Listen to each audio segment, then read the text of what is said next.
Hey guys. Hey guys, it's Sarah and I'm back today to discuss a few things with you guys. So I recently finished reading City of Bones by Cassandra Clare, which is the first book in the Mortal Instruments series, and I have a lot to talk about. I'm actually going to make 3 separate videos. One, reviewing this book in general, and 2, I'm going to talk about how I review books because I've been meaning to make that video for a while, and this book definitely got me thinking about that. And then this book, or this video here, which is going to be about tropes and common literary devices that we use that may be problematic. This video is not going to be specific to City of Bones. I don't want to single that out.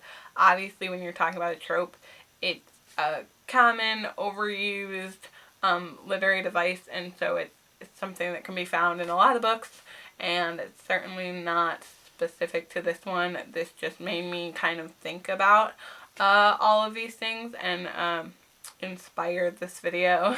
So the main trope that I had an issue with, the main trope that I always have an issue with, is the she's beautiful but she doesn't know it trope, which, I'm going to say this right now, the she is not like other girls trope is pretty much the same thing. The essence of these statements, the ideas and what these statements are trying to say are the exact same thing. It's singling one girl out, making her the desirable person, and making everyone else bad or undesirable or wrong.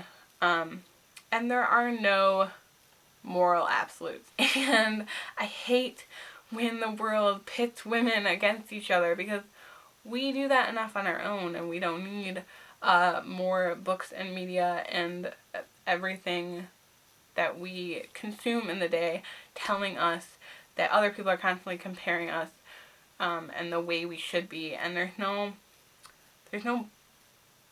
boxes in the world to say like, hey, this girl is desirable. There's so many different characteristics in the world that people can find desirable. There's so many different people, and there's going to be someone out there for you, and someone out there that finds you attractive in a way that maybe other people don't, and that's totally okay. Like, everyone's different for a reason. Everyone, like, is attracted to different things, and saying that one thing is attractive and one thing is not attractive makes me so angry. This is also really common lately in the memes that I've been seeing on they're like everywhere, but it's the in the world full of Kardashians be blank, which just bother me so much because I don't know why we have to put one type of female down. I don't know why we have to put the Kardashians down as like this horrible way to be.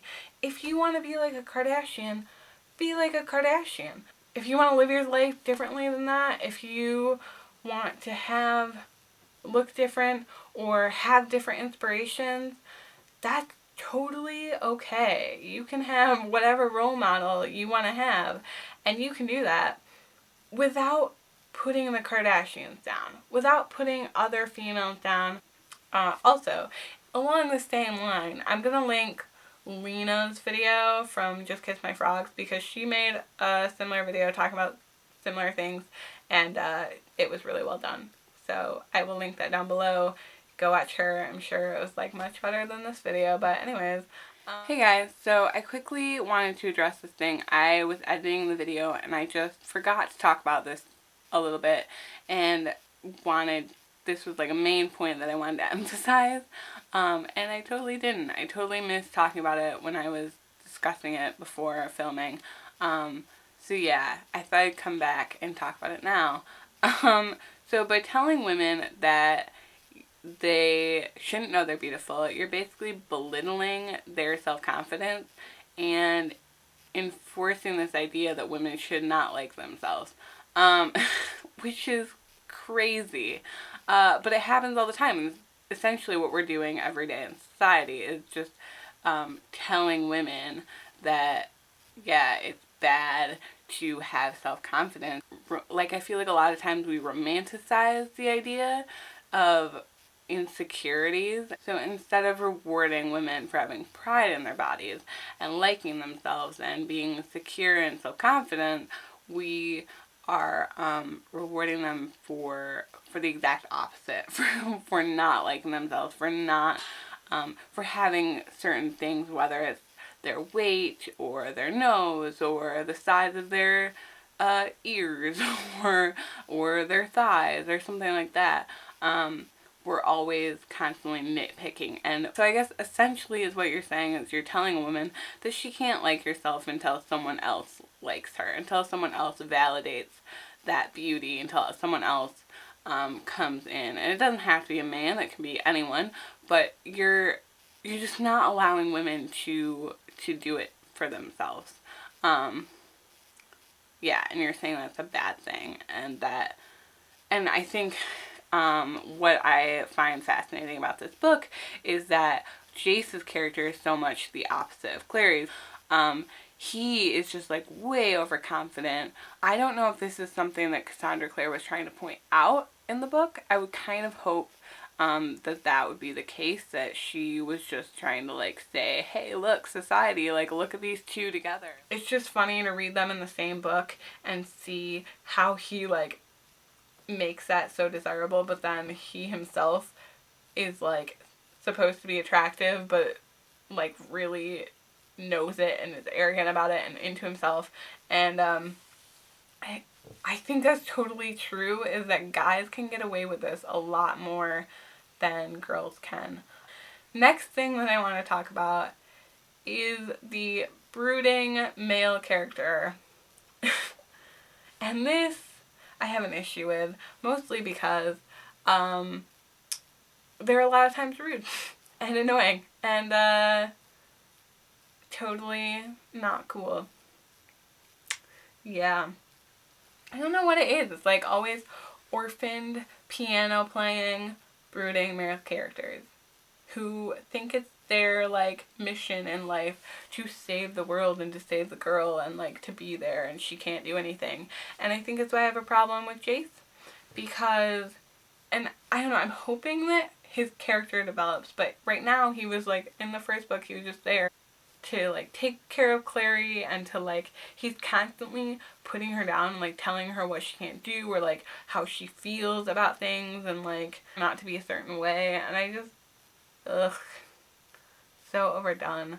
And the other issue that I have with brooding male characters is that they're constantly there. It's like their defining character is their like unhappiness with the world and their like their need to hold the world on their shoulders, and it's, they're there pretty much so that the girl comes in and like comforts him and to make him a better person. And relationships should not be a one-way thing, and they shouldn't be a girl trying to make a guy better. It should be a couple who make each other better.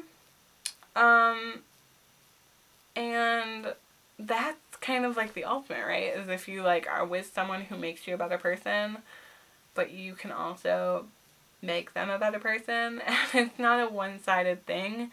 And that's totally okay if someone's going through something and they have had a lot of tragedy in their life, and maybe they're sad about it, and maybe they have psychological scars from these tragedies. And that's okay as long as they develop and they treat women okay, and they treat other people with respect, and they let other people help them, and they're not